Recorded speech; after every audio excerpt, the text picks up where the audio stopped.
Hey guys, thanks for tuning in to our first ever Mechanics Q&A. You can ask me all sorts of different automotive and performance related questions, and I will do my best to answer them without looking like a complete idiot. Alrighty, let's get started. Alrighty, question one we got here is, how do you know when your shocks are bad? That one, the biggest thing people notice when your shocks are bad is going over big bumps or going over, a bump like you're hopping on a bridge. Your car will feel really bouncy. You might hit the bump, but it might feel like you're going over a bunch of bumps for the next mile. Sometimes your vehicle can feel a little uncontrollable. Especially if it's windy, it'll really want to just sway all over and just feel really loose instead of being planted like your car normally would feel. So I'd say that's probably the easiest way to tell that your shocks are bad. Obviously, if you think they are, stop into an auto shop and have someone take a look at them. But yeah. Alrighty, question two here. How do I know if I need an alignment? I guess biggest thing people will notice when you need an alignment is, your steering wheel will be off, or the car or whatever you're driving might pull right to left. Maybe it could feel just a little uncontrollable. Another thing that is a really easy way of telling if you need an alignment is checking your tire wear. Your tires should be worn nice, evenly flat across the surface. No cupping or anything like that. If you notice your tires start to look goofy or like they're wearing weird, definitely something's out of whack. But I think one big misconception that a lot of people have is, if you have some of those symptoms, or let's say your vehicle feels really loose, or, for instance, like your tires are cupping really bad, a lot of times the reason your vehicle will need a new alignment is because something is wore out. A component on the vehicle and the suspension is ready to be replaced. So more times than not, if your vehicle, you hit a big bump and now all of a sudden your steering wheel is sideways or any of the above like that, more than likely something is just structurally, needs attention. So yeah, I'd say that's probably when you know that you're ready for an alignment. All right, next question. This one's a good one. Why does it seem like every trip to the mechanic is so expensive? That one is a good one. First off, you could say the government probably isn't helping us out in any of those areas. But no, why is it so expensive? I mean, your vehicles nowadays are all getting more technologically advanced. Just everything about them is getting more advanced. The materials that they're using to make your vehicles efficient and handle nice and all of the above. I would say part cost nowadays is a lot more than it used to be. But also even just the repair work side of things. You used to be able to have your Uncle Joe come over and swap your headlight bulb out for you. Now I can't see. No, my arm. No, my head. And now some vehicles you're pulling the whole front bumper off to replace the headlight bulb. So, there's a lot of different reasons that it seems like every trip to the mechanic is so expensive, but a lot of it's just where we've come with vehicles. They're just way more advanced than they used to be. The schooling and education it takes, to even work on them is a lot more. The tools required to work on them is quite a bit more. So, just everything in general is going up in price. Wish it wasn't, but that's just the way it is, and we're doing our best to efficiently fix what we can for you guys. All right, next one we got here is, what is the most inexpensive way to get more power out of your gas engine? When this baby hits 88 miles per hour, you're gonna see some serious shit. That one, I'm going to say every gas engine is a little bit different. It all depends on if it's just a regular naturally aspirated engine, a turbo engine from the factory, or a supercharged engine from the factory. But honestly, they all revolve around the same thing: more fuel and more air. That can be done a few different ways, but I'd say your most basic engines out there, how to get more power out of them, inexpensively, intakes, more free-flowing exhaust. I would say tuning, but take that for what it's worth. A lot of what you see anymore, just buy-yourself programmers might help a little, but they're not really going to do a whole lot. It's hard to really gain a ton of power without, cheaply. But just as kind of a vague answer, more fuel, more air, good, decent tuning. Next question here. What happens if you mix different gas types, and what should you do? There's all sorts of answers to that question. I'll just kind of lightly touch on them all, I guess. For your average vehicle, you're required for probably a minimum of 87 octane, just your regular gas you'd get in any gas pump. Let's say you get a little speedy at the pump and you accidentally put 91 in there. More times than not, there's not going to be an issue at all. That's a higher premium grade of fuel, a higher octane rating. You're not really going to gain anything. You're pretty much just wasting money at that point. You're not really going to get any more power out of that on a basic engine that's not really tuned to be running 91, but you're not going to hurt anything.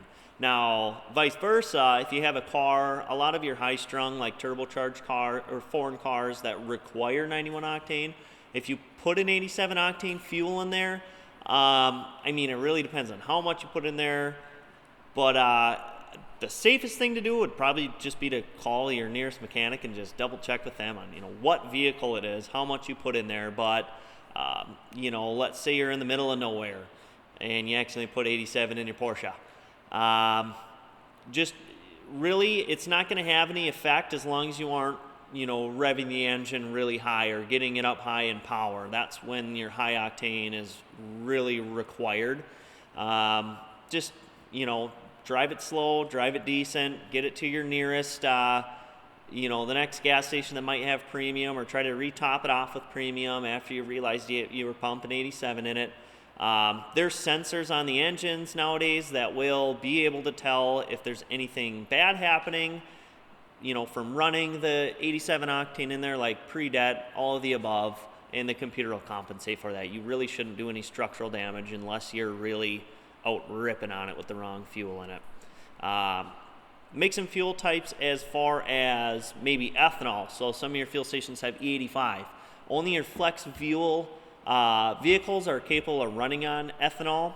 That can run into some issues if you put flex into a vehicle that's not meant for flex fuel, because flex fuel has a lower BTU rating. If you barely pumped any in it, stop what you're doing, shove the correct fuel in it. If you already pumped or top full, it's probably best to maybe just have it towed to a mechanic so they can get that drained out of there and topped off with the correct fuel. Let's say you accidentally put diesel in your gas car. I saw a trend a little bit ago of people joking about using the Christmas pumps. Yep, that one, definitely don't put the diesel in the gas. Again, if you fill her up with diesel, your best bet is to just stop what you're doing, call a tow truck, and have it drained out of there. Same thing with putting gas in a diesel.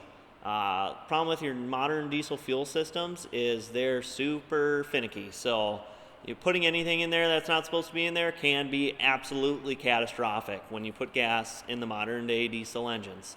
Try not to even turn your key on to get the fuel pump running. If you realize it soon enough, absolutely stop what you're doing.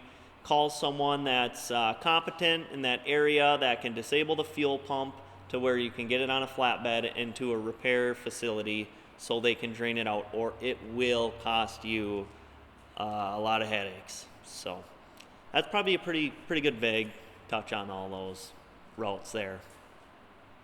Alrighty, next question. Is it less safe or a worse ride when doing a lift kit and bigger tires? All right. The answer to this question might be a little longer than the one you're looking for, but it can go both ways, and that's probably one of the biggest things we like to touch here when quoting someone out a lift or tires or wheels. Just bigger suspension. You want to make the truck bigger. I guess the biggest thing is, what are you going to do with the vehicle? What's the purposes of the truck? Is it your work truck? You're hauling trailers everywhere. Let's say you got a nice supercharged truck that's fast, and you still want to be able to drive fast with it, or whatever the case may be, off-road, all the above. I would say it can be less safe, and it definitely can be a worse ride. Does it have to be? Absolutely not. You can definitely have even a more safe setup and a way better riding setup than factory, but again, it all just depends on application, and honestly, a budget too, because that can play a role in, the types of parts you're ordering. I will touch on the area of less safe and worse ride. I see all the time. I see it with people in, let's just for instance say, half-ton trucks. You'll go online, you'll find a lift kit that you like the looks of. Oh, would you look at this? But really it's kind of a cheap lift. So, strut spacers, like I said, kind of just a cheap lift. The cheapest big tires you can find, putting a 10 or a 12 ply tire on your half-ton truck. Those are all things where you'll achieve maybe the look you're going for, but you're going to be disappointed in the ride quality, and it isn't going to handle as good. And the reason for that is when you add a lift kit to a vehicle or bigger tires, you're adding a ton of unsprung weight. And what unsprung weight is it's components on the vehicle that are not held up or held by the springs on the vehicle. And when increasing that weight without increasing areas like shock absorbers or different components that are going to compensate for that extra unsprung weight, you can get a pretty bad ride.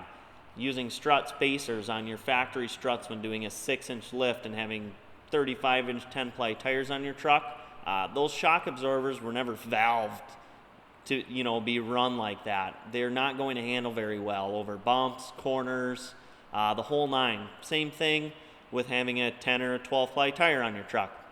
They're really heavy, way heavier than you need on your half-ton truck. They won't ride as well because the sidewalls won't be able to flex like they should be able to. You're probably on average, size to size, at least 10 to sometimes 25 pounds heavier per tire from a standard load or an extra load tire than a 10 ply. And some people tell me, well, we haul a lot with our half ton or F-150, or we go off-roading a lot and we're worried about punctures. The standard load tires that they're making nowadays, depending on the size, but for the most part, the standard load tires they're making nowadays and the extra load tires they're making nowadays are rated for more than the payload is even rated for on your half-ton truck. So there's no need to put a 10-ply on there, or a 12-ply. Also, the added tire weight has, something to do with your fuel mileage. So, I could go on and on and on about what not to buy when doing a lift kit or bigger tires, but, really it comes down to, it's probably smart to talk to a professional, give us a shout or give someone a shout that kind of really knows what they're talking about when it comes to this stuff. Getting a shock absorber that's valved properly for the setup that you're trying to achieve. A lot of people like adjustable setups, so when you're towing, you can crank them up, they'll tow good. When you're on the road, you want them to ride nice and soft, you can crank them down. Getting a standard load or an extra load tire on your half-ton truck so it still rides really nice, good fuel mileage, it handles properly around the corners, you're not bouncing all over. That's what really makes the difference. Some guys are maybe just going for look. Some guys want functionality, and same thing with the 1-ton trucks. I could go into a whole schmeal on what to buy if you're towing, what to get if you're looking for off-road performance, what to get if you're looking for handling. It just all comes down to what you're doing with the vehicle. But that's probably a summed up version of, is it less safe or does it ride rougher? Can it be? Yes. Does it have to be? No. Alrighty, next question here. What job or vehicle do you hate working on the most? All right, I'm going to answer both of these. I would say what vehicle do I dislike working on the most? It's not necessarily a vehicle, I'd say. It's any leaky diesel. If it's in here for leaking something, a diesel engine and anything, 9 times out of 10, it needed to be looked at 2 years ago. I mean, Christ, some of these leaky diesels we get in here, you look at them the wrong way and you got grease on your face. Ew! It's pretty bad. That being said, if you notice something leaking on your vehicle, get it in somewhere and have it looked at. It's honestly a lot easier and a lot cheaper for me to find a leak when it's just starting than when I get underneath it and you're rust-proofed for the next 20 years. So I'd say that for vehicle, any leaky diesel. Least favorite job, or what job I dislike the most, honestly, is probably fixing other people's mistakes. I just don't like it because normally I get into it and it's either a cobbled mess, or just halfway put back together. I don't want to upset anybody, but honestly, if you as a vehicle owner, want to fix something yourself, if you're competent and you're comfortable and you think you can fix it yourself, by all means, it's your vehicle. Fix what you can. I just would be cautious sometimes. We see a lot of times where people will, bring us a vehicle that maybe has an electrical problem, and they'll just start swapping out parts. Part after part after part, module after module. 10 trips to the junkyard later, you still got the same problem, and probably a couple more. In cases like that where if you try something once and it doesn't fix it, at least have the diagnosis done somewhere professional, and it probably will save you a lot of headaches and save us a lot of headaches. Like I said, half the time we tear into those, it's just, they're cobbled together just to get them in here, and it's usually not fun for anybody, me or the person that I'm handing the bill to. So, that's probably a good answer for that one, I'd say, for most disliked job. Alrighty, guys, that's going to wrap her up for now. Thanks for tuning in. I had a great time actually answering up all the questions that you had, and we really look forward to hopefully doing this again. Side-by-side, performance, auto, all the above. Ask away, and we will answer. Thanks for tuning in.